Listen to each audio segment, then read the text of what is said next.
Tervist, head jaanipäeva. Tartu Hoiu-laenuühistu pankrotist nii palju tuleks öelda, et minu arvates kõige selle muu tühja tähja kõrval, mida Eesti koolisüsteemides õpetatakse. No see on poliitiline teema. Tuleks õpetada ka ettevõtete pankrotti ja seda, et emotsioonidega ei ole siin midagi pihta hakata ega kellegi halvustamisega, nagu mõni siin püüab teha, üks liikmete koja tegelane, keda ajakirjandus nimetab liikmete esindajaks. Tal on vist seal oma liikmete kojas raha peale, tema enda tasu peale välja meelitatud 84 liiget, aga Tartu Hoiu-laenuühistul on ju peaaegu 5000 liiget, et mis liikmete esindaja ta nüüd on. Peaks õpetama nagu koolis ka seda, et mida pankrot üldse tähendab. Et ma olen palunud ka nendel asjaomastel inimestel, nendel niinimetatud liikmete esindajatel selgitada seda avalikult, aga keegi ei ole teinud, et mida see inimeste jaoks tähendab, see pankrot, mille nad nüüd välja manasid. Et pankrotihaldur võtab oma tasud väiksemate varade müügi korral 20%, see läheb astmeliselt nagu nüüd. Suuremate puhul muidugi vähem.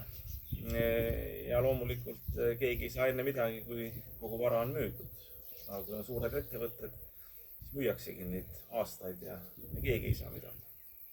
Saneerimise korral oleks ikkagi jooksvalt saanud väljamakseid vastavalt saneerimise ajakavale. No näiteks ma olen siin toonud välja, kus Tartu Hoiu-laenuühistu ise, mul ega meil ei olnud ka ju kogemust pankrottidega. Üks laenuvõtja Ruunimaja, mida juhtis Margus Lepa, mille ta pankrotti ajas. Ja ühistul oli seal saada 150 000, mis oli pankrotipesas olemas. Ja see pankrot kuulutati välja 2025. aasta, kas oli veebruaris või märtsis midagi taoliselt. Nüüd on 1,5 aastat möödas sellest. Seda 150 000, kus pankrotihalduri tasu maha läheb muidugi. Ma arvan, et see on kuskil 5-6% sealt. Ei ole siiamaani Tartu Hoiu-laenuühistu kätte saanud. Ja see on ka üks asi, mis mind nagu häiris, et ikkagi nii meediakajastuses kui ka kohtu käsitlustes, alati kui Tartu Hoiu-laenuühistu kedagi hages, siis kohtute poolt ja meedia poolt, kui seda kajastati, oli tunda, et vaata, kus on liigkasuvõtjad ja kuskilgi on kajastust, et näed, et esindavad siin liikmete huve, et laenuvõtjalt vaja raha kätte saada. Aga nüüd, mingisugune tegelane, kes esindab 84 liiget, et see on nüüd suur esindaja siis, eks ole, ja nüüd ajakirjandus justkui kaitseb hoiustajaid, et vaata, mis siis nüüd on, et aga siis, kui oli vaja kaitsta, siis seda kaitset muidugi ei olnud. Ja mis mind häiribki nagu see, et vajastatakse nagu selliseid 90-ndate kettkirja stiilis, et üks seal ei saatnud seda kirja edasi, mis kunagi saadeti ja siis oli ta 7 aastat õnnetust ja sellised mõistujutud nagu, kus on toodud ajakirjanduses välja, et mingisugusele firmale olevat Tartu Hoiu-laenuühistu ilma tagatiseta 2 miljonit eurot laenu andnud. Kuna ajakirjanduses ja kuskil ei ole esitatud konkreetseid fakte selle kohta, siis ma ei hakka ka ütlema. Ma arvan teadvat, millest jutt on, aga tegemist on ju Tartu Hoiu-laenuühistu tütarfirmaga ja tagatis ongi ju see, et Tartu Hoiu-laenuühistu ise seda omab ja seal on täiesti konkreetne kinnistu olemas, millel on müügiväärtus ja millel on arendusväärtus. Nii et hämada, et tagatist, et laenu on antud, see on ka muidugi ääretu küünilisus. Ja täpsust peaks olema ka nagu nendes asjades, et minu arvates, kui ma viimati nägin Tartu Hoiu-laenuühistu bilanssi, seal oli 52 miljonit oli bilanssi maht, millest umbes 40 miljonit olid kohustused, 12 miljonit omakapital. Ja nüüd räägitakse juba, et 62 miljonit kohustusi pidi Tartu Hoiu-laenuühistul olema, et hinnatakse kolmandiku võrra üle ja siis räägitakse seda, et tule seal midagi tagasi saada ja nii edasi, nii palju. Kõigepealt tuleks hakata varasid müüma ja realiseerima ja vaatama. Jah, tõsi, näiteks ühisarvelused aktsiaseltsilt 4. katsel Finantsinspektsioon saavutas, et võeti esmane õiguskaitse maha. See oli kohtu poolt minu arvates selline samm. Uusi asjaolusid ei olnud, mis oleks õigustanud selles maas õiguskaitse maha võtmist, sest asja sisulise arutamiseni juurde pole jõudnudki. Tartu Hoiu-laenuühistu palus läbi advokaadi et seda õiguskaitset mitte maha võtta, et enne ikkagi arutada asi sisuliselt ära, et kas oli eksimus või olnud eksimus.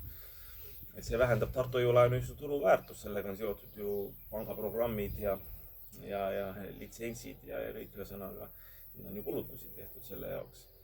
Ja loomulikult ühisarvelduse litsents oleks olnud kaubeldav, müüdav väärtus, aga kohus tegi 1-0. Aga ta tegi ka 1-0 sellele, et määras asendusnõukogu. Et üldkoosoleku tühisust nii-öelda hakati seal tuvastama, tehti hagi tagamine. Hagi pole näinudki keegi. Pole mina näinud nõukogu liikmena, pole keegi näinud. Hagi tagamine tehti, hagi tagamise korras määrati asendusnõukogu, kuigi maksimum oleks olnud ainult see, mis oleks saanud teha, et endise nõukogu volitused taastada. Aga kohus tegi 1-0 ära, et määras asendusnõukogu, see määras uue juhatuse ja uus juhatus esindas siis Tartu Hoiu-laenuühistut selles samas menetluses.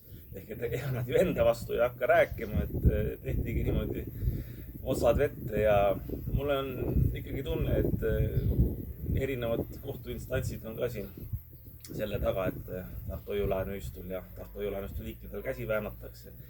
Sest riigi vastutuse seaduse järgi ega kohtuid ega kohtunikke ei saa vastutama panna, et teevad valed otsused. Pärast teised helbivad neid tagajärgi. Nii et segadust on palju, aga mina ütlen seda, et kindlasti ei tasu liikmetel pankrotimenetluse käigus nõus olla sellega, et pankrotitoimkond määratakse. Sest eks toimkonda hakkavad nüüd tahtma saada need, ma ei hakka nimesid nimetama, eks te ise teate, kes tahavad odavalt hakata pankrotipesast varasid välja ostma. Ja juba praegu nad räägivad seda juttu, et küll on vähe vara järgi, see on jama, see selgub alles, kas vara vähe või palju järgi on.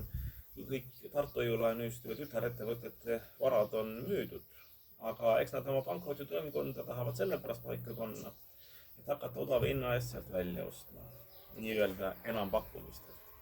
Nii et liikmetel ei tasu sellega nõus olla, et tuleski hakata nii tegema, et hakkame käima kõik siis koos ja kinnitama pankrotihalduri tegevust.